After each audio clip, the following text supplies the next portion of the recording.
Bueno, como veíamos en la nota de 24 horas, la actualización confirma 30 muertes. Se habla que podrían llegar a ser más de 50. Evidentemente van a ir encontrando cuerpos a medida que avanzan los días. Marcelo Lagos con nosotros, bienvenido. Feliz año para ti, Muy Marcelo. buenos días, feliz año. Gusto tenerte como siempre acá en el Buenos Días a Todos. Habitualmente está con nosotros para ayudarnos a entender situaciones como esta. 4 días de la tarde, zona centro de Japón. ¿Qué sucedió? Sí. Además que en Chile siempre nos asustamos cuando hay un terremoto por esa zona porque no sé si es real, mito, realidad. Siempre se dice que si es por esa zona, puede parir para acá, rebotar acá. Tenemos cierta reciprocidad. ¡Ay, no digas tú! Pero en el tema tsunami, ¿cierto? Porque las ondas se propagan. Sí. Tal como el maremoto o tsunami chileno de 1960 mató 144 japoneses, ese 23 de mayo se demoró casi 23 horas en llegar. Japón, el 11 de marzo del 2011, también nos envió un tsunami, ¿cierto? Que no tuvimos víctimas, pero sí alturas de ola fácilmente de 3, 4, 5 metros que con estas manitos medí en ciertas partes de Chile.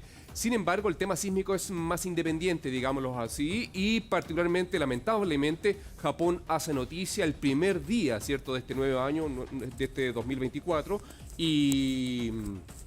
Ayuda, Marcelo, ¿qué te Se me pasa? soltó el chape, Ahí el cosito. No, pero está bien, tú sigue hablando, está bien, maravilloso. micrófono, Sí. dale.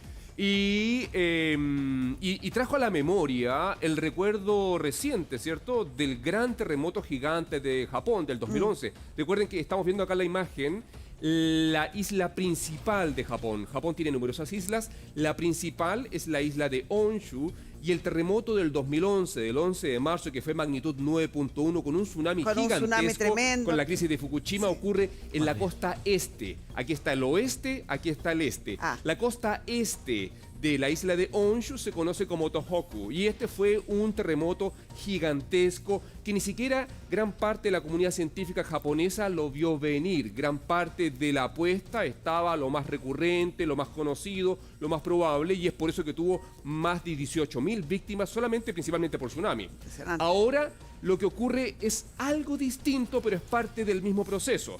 Recuerden que los grandes terremotos en Japón... ¿Cómo del mismo proceso? ¿Quieres decir que podría ser como consecuencia de ese terremoto del 2011? ¿Qué pasa? Que lo particular de este evento, y lo vamos a comentar, es que este es un terremoto de un foco muy superficial.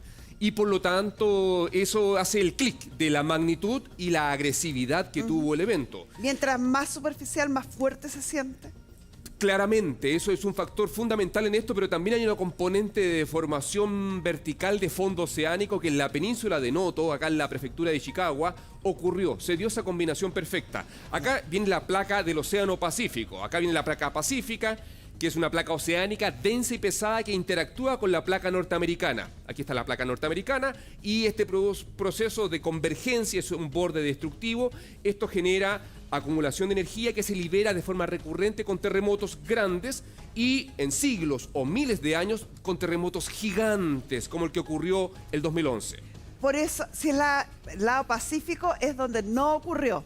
Por eso no nos llegó el tsunami. Se conecta con ello, también se conecta con ello, pero lo que quiero decir es que esto comprime, y este proceso de compresión de la placa norteamericana y de esta parte, ciertamente de la isla principal de Japón, genera una serie de procesos. Genera un arco volcánico. Por ejemplo, acá está el famoso volcán japonés que se conoce como... El Fuji. Fujiyama, un punto base. ¿Cierto?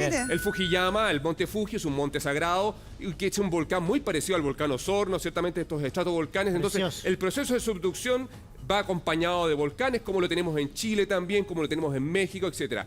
Y pasaditos los volcanes, acá la placa norteamericana viene por acá, se conecta con la euroasiática por acá, y la península de Noto, que es la parte occidental del Japón, hacia el mar del Japón, que miran hacia Rusia, que miran hacia Corea del Norte y que miran hacia Corea del Sur, es allí donde ocurre el evento. Es un espacio, digámoslo así, más contenido, y es por eso que el tsunami que se generó quedó atrapado principalmente allí.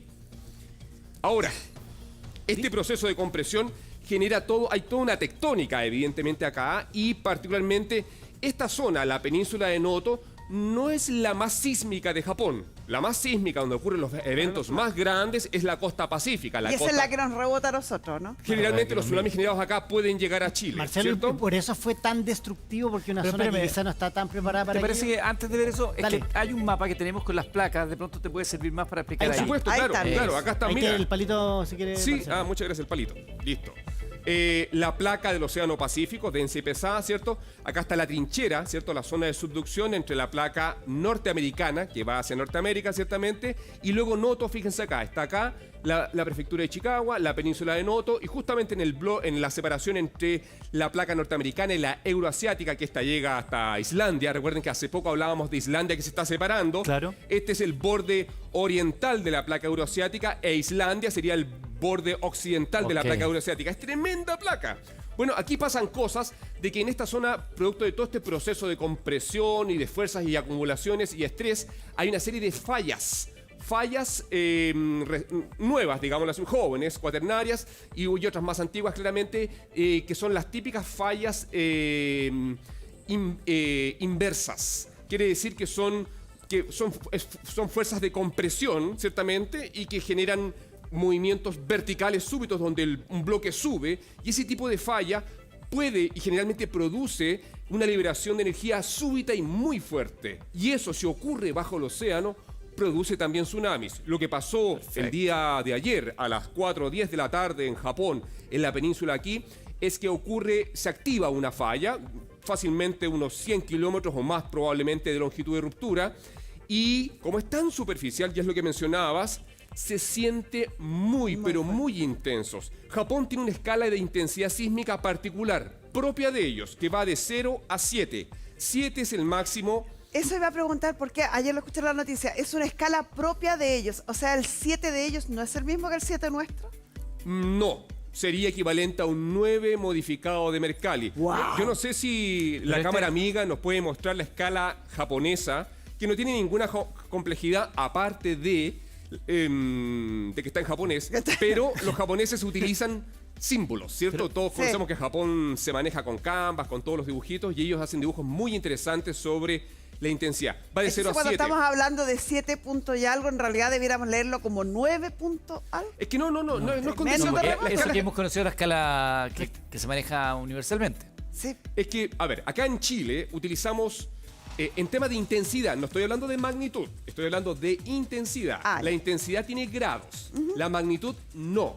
¿Cierto? El terremoto del 2010 en Chile fue magnitud 8.8. Se acabó. Podemos hilar más fino, que es magnitud de momento, no fue Richter, fue magnitud de momento 8.8.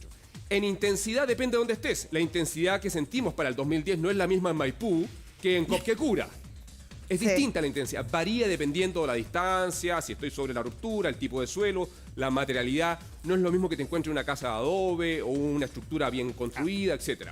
En el caso de Japón, ellos no utilizan la escala modificada de Mercalli, ¿cierto? Giuseppe Mercalli, el italiano, ¿cierto? Sino que ellos usan su propia escala. Con propiedad, Japón es el país más sísmico del mundo porque va a usar una escala italiana, ¿cierto? Ya. Entonces, cuando hablamos, están hablando desde su propia Mercalli. Claro, pero ellos, su escala va de 0 a 7. Pero lo que voy, que ahí veo en pantalla, terremoto 7.6, eso es con la medición Mercalli que conocemos No, nosotros. no, eso es magnitud. No, esa es magnitud. Bueno, pero es la que conocemos nosotros, no es la escala, porque la escala de ellos está 7. Sí, eso es magnitud. Es magnitud, no es Richter, es magnitud de momento. MWW es una técnica, pero independiente de ello, la magnitud que todos conocemos y que ha salido en los medios de comunicación es 7.6 y es la magnitud de liberación de energía independiente del lugar. Es absoluta.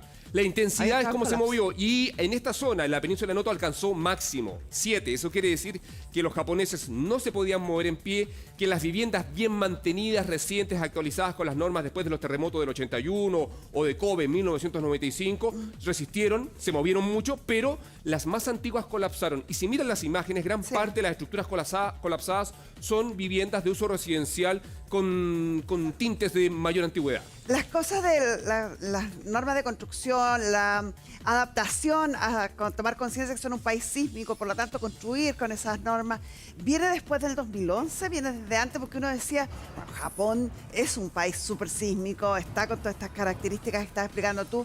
¿Por qué hay construcciones que colapsaron? Bueno, es que hay que entender de que esta si bien es una zona sísmica, no es la zona más sísmica.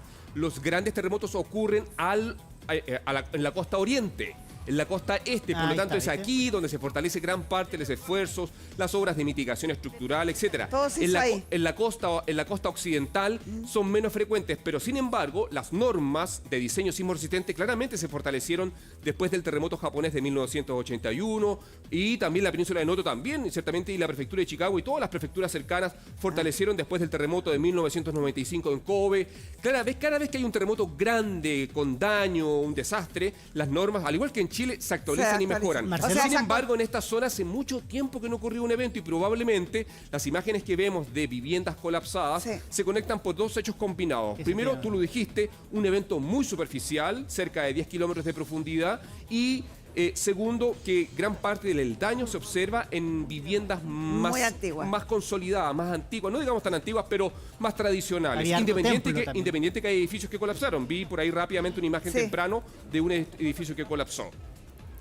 Simón. Ahí está viendo las imágenes que muestran, porque claro, acá sale el orgullo, comillas, patrio. Oye, a nosotros con un 7.6 no nos pasa nada. No, es Dice una la- confusión, Es no una entienden confusión. Acá expliquemos aquello porque es importante, Sí. porque No, tienen o sea, varios si elementos tenemos un que- terremoto 7.5 a 10 kilómetros de profundidad, podría ser Pasa como, de todo. O sea, podría Pasa ser como un de todo. terremoto en la falla de San Ramón, que tanto se habla y que tanto la ciencia ha enrostrado y ha evidenciado, ciertamente que podría ser complejo, porque ciertamente nuestras estructuras están diseñadas y pensadas para terremotos que ocurren en la costa, muy grandes, pero que la distancia que tienen que recorrer para llegar a la zona central, al valle central, se atenúa esa señal. Mira. Distinto es abajo. Hace